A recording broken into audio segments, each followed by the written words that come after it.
అలా ఫ్రెండ్స్ పైన మార్పులు వేస్తారు పైన స్లాబ్ రెడీ చేసేదానికి. ఈ సైడ్ కూడా టాపుల మీద ఉన్నాం ప్రస్తుతానికి. ఇక్కడంతా అయిపోయింది ఒక స్లాబ్, గోడలు సైడ్ గోడ ఉంది.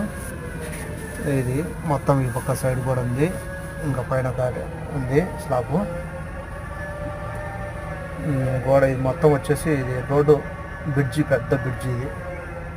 ఇది సగం అయిపోయింది, సగం చేస్తున్నారు. ఇదంతా అంత సగం ఇది.